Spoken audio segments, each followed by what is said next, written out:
कहानी की शुरू होंडुरास के एक बहुत ही गरीब इलाके से होती है, जहां सीरा नाम की एक नौजवान लड़की अपने सामान को एक बैग में पिक कर रही होती है। दरअसल सीरा एक लंबे और खतरनाक सफर पर जाने वाली होती है। वो अपने वालिद और चचा के साथ अमरीका जाने की तैयारी कर रही होती है।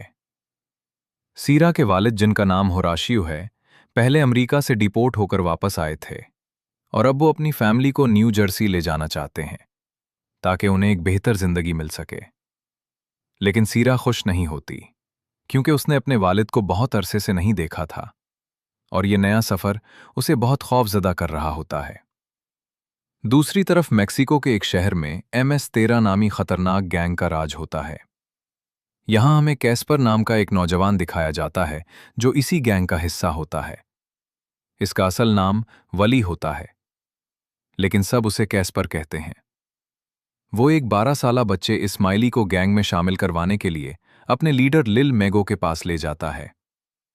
इस्माइली को गैंग में शामिल होने के लिए एक सख्त इनिशिएशन रिचुअल से गुजरना पड़ता है, जहां 13 सेकंड तक उसे बुरी तरह मारा जाता है ताकि उसकी हिम्मत देखी जा सके। वो ये सब बर्दाश्त कर लेता है और गैंग का हिस्सा बन जाता है।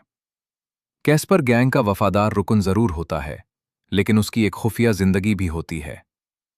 वो मार्लन नामी लड़की से मोहब्बत करता है और उस रिश्ते को गैंग से छुपाकर रखता है, क्योंकि गैंग के कवानीन के मुताबिक ये बहुत खतरनाक होता है। इधर सीरा अपने वालिद और चचा के साथ गैर कानूनी तरीके से मेक्सिको में दाखिल होती है। रास्ते में करप्ट अफसरान उन्हें पकड़ लेते हैं और उनके पास मौजूद पैसे और कीमती चीजें छीन लेते हैं। बड़ी मुश्किल से वो वहां से निकलते हैं और आगे सफर जारी रखते हैं। कुछ वक्त बाद इस्माइली को अपनी लॉयल्टी साबित करने के लिए एक राइवल गैंग मेंबर को कत्ल करने का हुक्म दिया जाता है। खौफ के बावजूद वो गोली चला देता है और एक इंसान को मारकर मुकम्मल तौर पर जुर्म की दुनिया में दाखिल हो जाता है। एक दिन मार्लन कैस्पर का पीछा करते हुए गैंग की गैदरिंग तक पहुंच जाती है। वहां लिल मेगो उस पर बुरी नजर डाल देता है और उसे एक सुनसान जगह ले जाकर जबरदस्ती करने की कोशिश करता है। इसी कश्मकश में मार्लन गिर जाती है और सर पर शदीद चोट लगने से मर जाती है। जब कैस्पर वहां पहुंचता है तो मार्लन की लाश देखकर अंदर से टूट जाता है, लेकिन वो अपने गुस्से को छुपा लेता है, क्योंकि वो जानता है कि अगर उसने कुछ किया तो गैंग उसे मार देगी। बाद में सीरा और उसकी फैमिली द बीस्ट नामी खतरनाक फ्रेट ट्रेन पर सवार होकर अमेरिका की तरफ सफर शुरू करते हैं। इसी दौरान लिल मेगो और उसके गैंग वाले ट्रेन पर चढ़कर मुसाफिरों को लूटना शुरू कर देते हैं।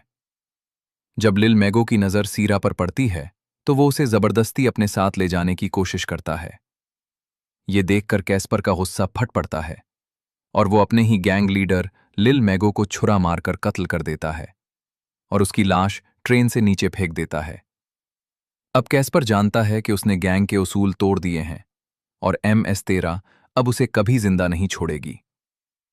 सीरा ये सब देखती है और उसे एहसास होता है कि कैस्पर ने उसकी इज्जत और जान बचाने के लिए अपनी जान खतरे में डाल दी। इसके बाद गैंग वाले पूरे मेक्सिको में कैस्पर की तलाश शुरू कर देते हैं। दूसरी तरफ सीरा और कैस्पर के दरमियान आहिस्ता आहिस्ता एतमाद और जज्बात पैदा होने लगते हैं। सफर के दौरान इमिग्रेशन पुलिस की रेड होती है और भगदड़ में सीरा के वालिद ट्रेन से गिरकर मर जाते हैं, जबकि उसका चचा डिपोर्ट हो जाता है।